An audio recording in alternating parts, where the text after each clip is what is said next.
நண்பர்களே, அக்டோபர் மாதம் 18ஆம் தேதி லண்டனில் இப்பொழுது நேரம் பிற்பகல் 2:42 காசாவிலே ஹமாஸை உள்ளே சென்று கொன்று விடுவேன் என்று ட்ரம்ப் நேரடியாக மிரட்டி இருக்கின்றார். இந்த மிரட்டல் ஒரு முக்கியமான விஷயமாக உலகளாவிய ராணுவ விமர்சகர்களால் பார்க்கப்படுகின்ற ஒரு விஷயம். ஹமாஸை கட்டுப்படுத்தி எவ்வாறாவது அவர்களிடமிருந்து ஆயுதங்களை பிடுங்கிவிட்டு காசாவை முழுமையாக ட்ரம்ப் தன்னுடைய கட்டுப்பாட்டில் எடுப்பதற்கான நடவடிக்கைகளை மேற்கொள்கின்றார் என்பதுதான் இங்கே உள்ள விஷயம்.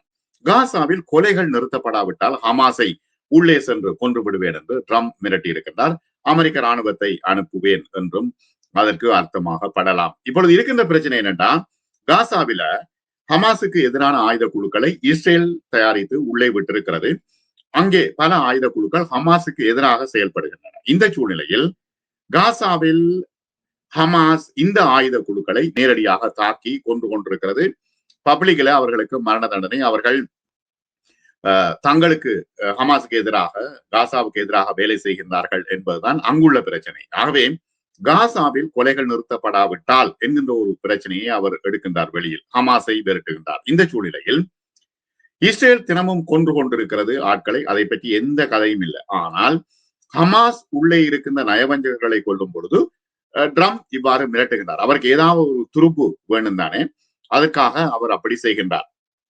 இப்பொழுது இஸ்ரேலுடன் சமீபத்தில் நிறுவப்பட்ட போர் நிறுத்தத்தை நிலைநிறுத்த முயற்சிக்கும் நிலையில் ட்ரம்ப் ஹமாஸ் குழுவை நோக்கி அவர் கூறிய கருத்துக்களில் இந்த அறிக்கை மிகவும் குறிப்பிடத்தக்க ஒரு விஷயத்தை காட்டுகிறது என்று அரசியல் விமர்சகர்கள், ராணுவ ஆய்வாளர்கள் எல்லோருமே சொல்கின்றார்கள்.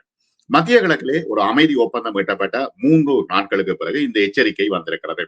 மோதலின் பொழுது இஸ்ரேலுடன் ஒத்துழைத்ததாக குற்றம் சாட்டப்பட்ட பாலஸ்தீனியர்களை குறிவைத்து காசாவின் மீது கட்டுப்பாட்டை மீண்டும் உறுதிப்படுத்த ஹமாஸினர் தற்பொழுது அவர்களை பிடிக்கின்றார்கள், கைது செய்கின்றார்கள், அவர்களை பப்ளிக்ல வைத்து சுட்டுக் கொள்கின்றார்கள்.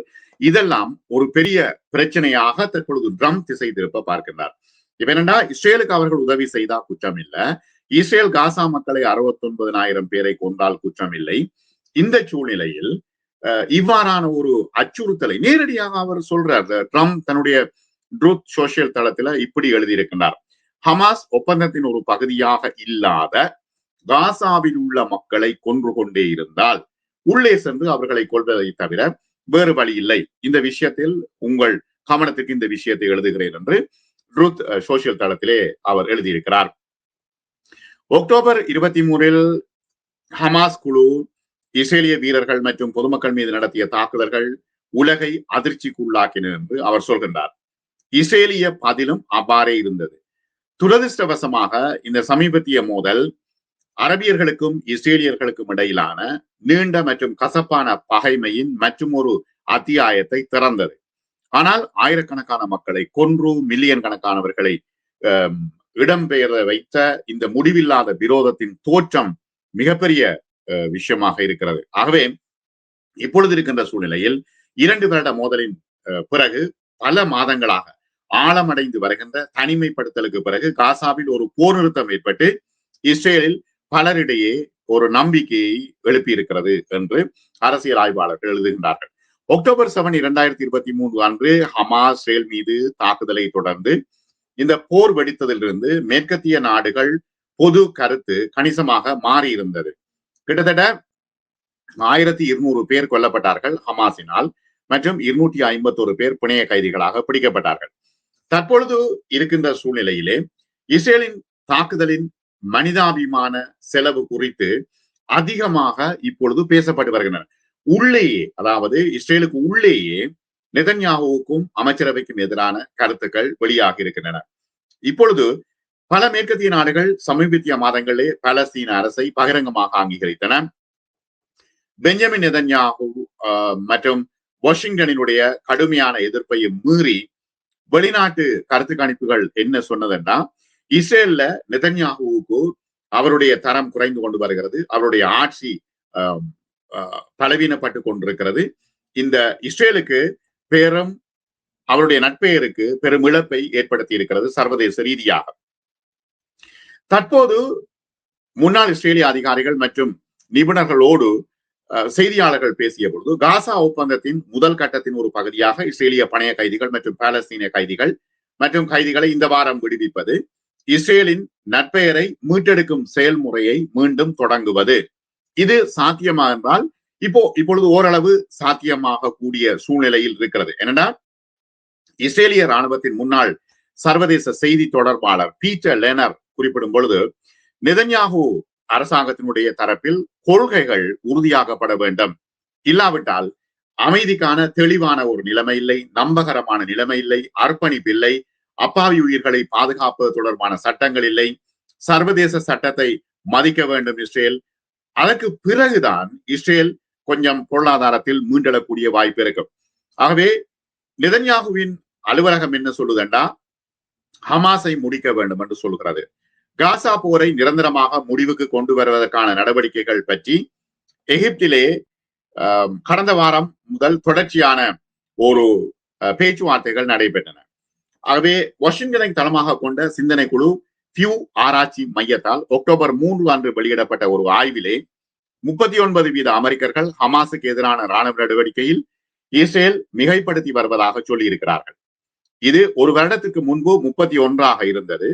பிற்பகுதியில் 27 வீதம் 27 வீதமாக இருந்தது. ஆனால் தற்போதுள்ள சூழ்நிலையில் போருக்கு எதிரான சர்வதேச எதிர்ப்பினை காரணமாக வரும் ஆண்டுகளில் இஸ்ரேல் மேலும் தனிமைப்படுத்தப்படக்கூடும் என்று எதிர்பார்க்கப்படுகிறது.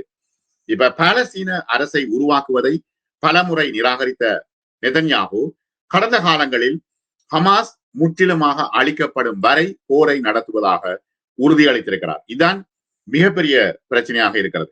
டெல் அவீவை தளமாக கொண்ட திங்க் டேங்க் குழுவான தேசிய பாதுகாப்பு ஆய்வுகள் நிறுவனம் இப்ப இஸ்ரேலியர்கள் அதிகமாக தாங்கள் தனிமைப்படுத்தப்படுவதை கவலை கொண்டிருக்கின்றார்கள். ஏன்னா இஸ்ரேலியர்கள் என்றாலே ஒரு வெறுப்பு உலகளாவிய ரீதியில் இருக்கிறது. ஆகவே தற்போது உள்ள சூழ்நிலையில் ஆகஸ்டிலே காசா நகரம் மற்றும் அதை சுற்றியுள்ள பகுதிகள் பஞ்சத்தால் பாதிக்கப்பட்டுள்ளதாக உலகளாவிய பட்டினிக்கான கண்காணிப்பாளர்கள் கூறியதை இஸ்ரேல் எதிர்க்கிறது. அங்கு ஒன்றுமே இல்லை என்று தொடர்ச்சியாக சொல்லிக் கொண்டிருக்கிறது. தற்போது உள்ள நிலைமை காசா நடவடிக்கை பற்றிய தகவல்களில் முக்கிய ஆதாரமாக உருவெடுத்துள்ள இஸ்ரேலினுடைய ராணுவம் அவர்கள் செய்கின்ற கொலைகள் தொடர்பாக சர்வதேச ரீதியில் கண்டனங்கள் தொடர்ச்சியாக எழும்பிக் கொண்டிருக்கின்றன.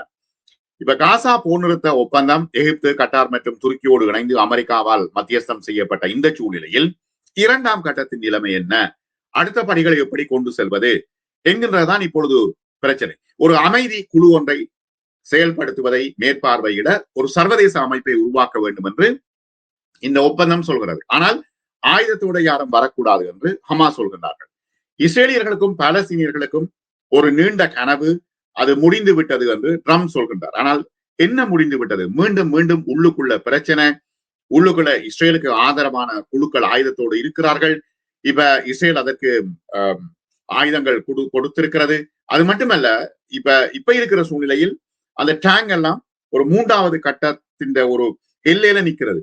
அங்க அந்த டேங்கை நோக்கி யாராவது வந்தா சுட்டுக் கொள்கின்றார்கள். அங்குள்ள சூழ்நிலையில் இப்ப என்ன நடக்குதுன்னா, உணவுக்கு வருகின்றவர்களை சுட்டுக் கொள்கின்றார்கள். இப்படியான பிரச்சனை தொடர்ச்சியாக இருக்கிறது. யாரால? உள்ளுக்குள்ள இருக்கிற குழுவால. அப்ப ட்ரம்ப் என்ன சொல்றார்?